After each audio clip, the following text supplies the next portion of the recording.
Kalian udah pada lihat berita ini, boy? Sang pelatih terbaik di PON, karena juara PON, yaitu adalah Maharaja Fahri Husaini, mengatakan kalau misalnya lolos ke Piala Dunia U17 sekarang itu jauh lebih mudah dibandingkan dengan era ketika dia jadi pelatih timnas U17. Apakah iya, boy? Assalamualaikum warahmatullahi wabarakatuh. Masih bersama Kendil TV, teman-teman. Jangan lupa nanti saksikan partai yang sangat luar biasa, timnas U17 melawan Yaman. Ini partai yang sangat luar biasa karena menentukan kita lolos Piala Dunia. Menjadi sejarah baru ketika kita akan lolos ke Piala Dunia U17. Lalu bagaimana tanggapan dari Malaysia seperti apa, teman-teman? Tentu saja ya seperti itu, Malaysia ada aja yang dibicarakan tentang timnas kita, baik itu timnas senior maupun timnas junior. Ada semacam ketidaksukaan, ada semacam keirian. Ya memang seperti itu, teman-teman, karena kita tahu di kawasan ini Asia Tenggara itu persaingan antara Malaysia dan Indonesia itu di segala bidang. Malaysia nih ada masalah apa sih sama timnas Indonesia? Nyari panggung sampai segininya banget.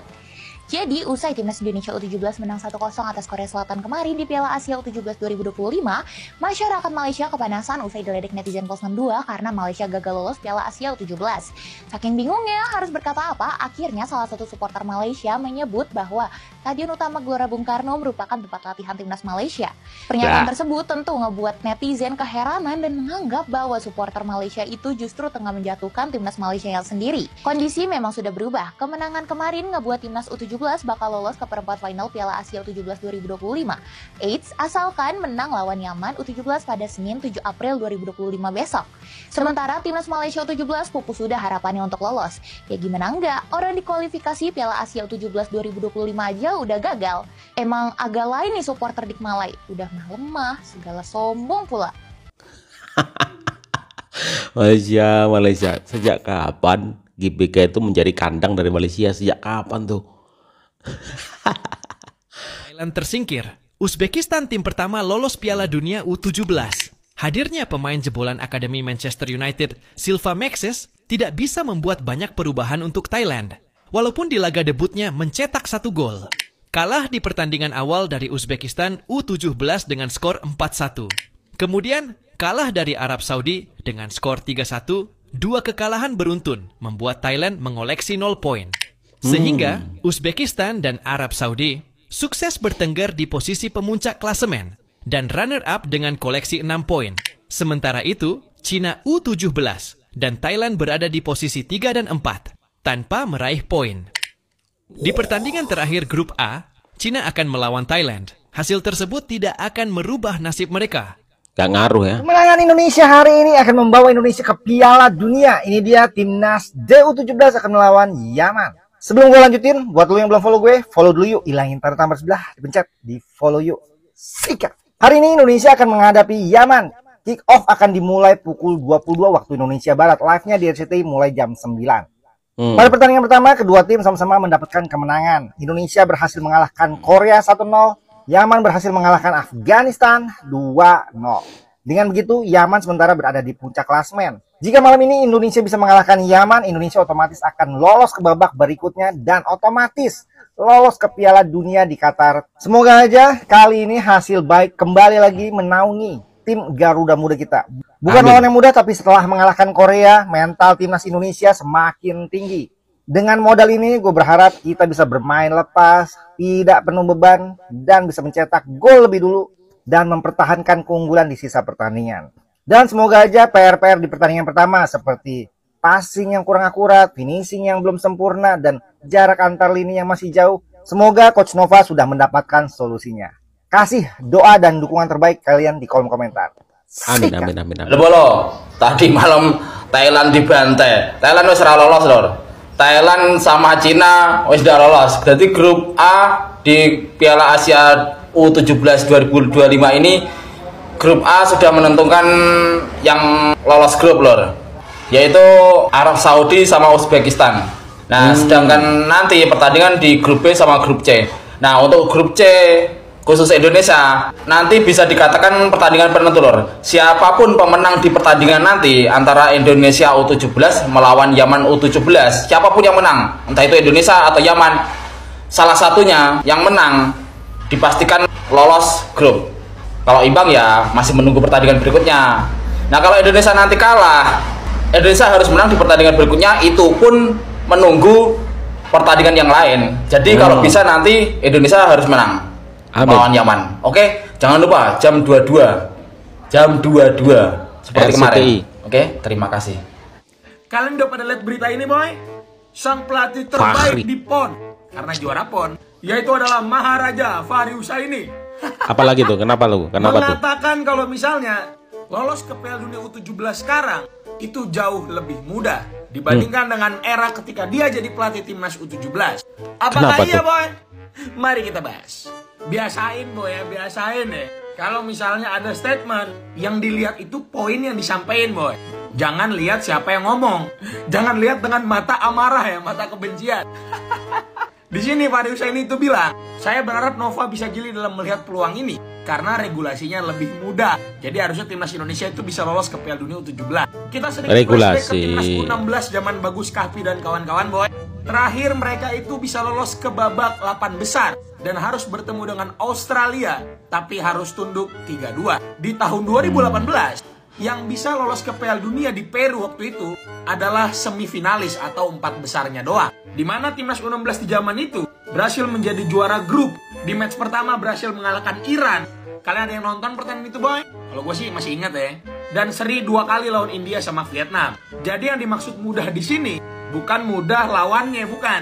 Setiap lawan pasti sulit, namanya udah kompetisi begini kan. Tapi mudah secara regulasi. Karena pasalnya untuk Piala Asia U17 kali ini, kuota lolos ke Piala Dunia U17 itu ada 8 tim untuk Asia. Waktu zamannya Doi itu cuma 4 tim. Jadi menurut gua apa yang disampaikan sama Fahri Husaini ini nggak ada salahnya, boy. Dan ini juga bisa untuk mengingatkan ya El Sintayongisme Nova Arianto untuk bisa jeli, untuk bisa ngelihat ini peluang besar sekali untuk lolos ya. Apalagi secara mengejutkan kita berhasil ngalahin Korea di pertandingan pertama kemarin. BTW udah nggak tahu besok timnas kita bakal main jam 10 malam, boy. Untuk previewnya besok ya. Menurut kalian gimana, boy? Terkait dengan statement dari Fahri Husaini ini, kalian setuju sama Doi atau enggak? Tulis di bawah, boy. Terima kasih, boy. Jangan lupa follow untuk timnas selanjutnya. Bye. Lawan timnas U17 selanjutnya, Yaman bukanlah tim mudah. Yaman Yaman bukan itu tim mudah. di Piala Asia U17 2023 berhasil tembus perempat final. Hanya kalah dari Iran dengan adu penalti. Bahkan di babak grup, Yaman itu memimpin klasemen setelah menang persaingan dengan Vietnam dan Kyrgyzstan. Hal itu menunjukkan kalau Yaman memiliki sepak bola yang kuat. 2025 ini, Yaman datang dengan pelatih berbeda ya, Summer Fadel. Pelatih berusia 34 tahun. Mereka juga datang dengan skuad yang berbeda. Di antara skuad Yaman ini, ada pemain yang harus diwaspadai oleh timnas Indonesia, yaitu Muhammad Al-Garas. Pemain ini sudah cetak 4 gol, mulai dari kualifikasi Piala Asia sampai sekarang. Di kualifikasi Piala Asia kemarin, Yaman inilah yang menumbangkan Malaysia 4-0. Jadi kalau ada yang bertanya, kenapa Malaysia nggak ikut Piala Asia U17? Ya jawabannya karena dikalahkan oleh Yaman. Yaman yang menggagalkan Malaysia. Jadi pertandingan hari Senin nggak ada kata untuk meremehkan Yaman. Aku berharap Coach Nova tetap memainkan strategi seperti kita mengalahkan Korea Selatan kemarin. Compact defense, bertahan dengan solid. Mudah-mudahan kita meraih kemenangan. Salam. Amin. Di Mateo. Lu kalau lawan lu tingginya 185, lu 175, lu mau ngelawan gimana? Atau 80 ke atas, di mana mereka jauh lebih kuat dengan bola-bola atas. Nggak ada yang salah, memang kualitas pemain kita seperti ini. Kalau pemain kita kalah postur, lu tinggi 170 lawan lu 185, lu pasti kalah bola udara. Kalau misalnya kita kegolan bola atas itu bukan salah pelatih itu. Emang kualitas pemain kita aja kurang. Kalau memang bohong bisa datang ke rumah. Karena familiar, boy, dan kata tadi, boy, ada satu fakta yang cukup mengagetkan gua. Dimana setelah kemenangan timnas Indonesia U17, ternyata timnas Indonesia termasuk dengan negara dengan rataan tinggi badan terendah nomor 2 di turnamen ini. Mari kita bahas, boy. Kalian bisa lihat di tabel ini, boy. Indonesia rataan tinggi badannya ada di angka 173 cm. Dimana ini adalah akumulasi dari total seluruh pemain yang dibawa. Sedangkan untuk Korea tadi malam, itu rataan tinggi badannya ada di angka 180 cm. Kalau kalian ingat ya di pertandingan tadi malam, bentar-bentar nih gue tutup dulu nih. Nah gini aja ya, gak usah kita lihat ya, gak usah kita lihat. Saya akan stop manggil dia coach ya. Dia pelatih futsal, bukan pelatih bola. Kalau kalian ingat semalam, boy, ketika Korea mendapatkan set piece, itu ada back tengah mereka yang di umur segini ya masih U17. tingginya udah 187, 188. Tapi nggak ada tuh kita kalah duel udara, nggak ada tuh. Bahkan kalau kalian perhatiin boy, compact defense kita itu bisa bikin Korsel sampai frustasi, sampai desperate ya. Dan gue nggak tahu kalian ada yang nyadar atau enggak, ada yang ngerasa atau enggak.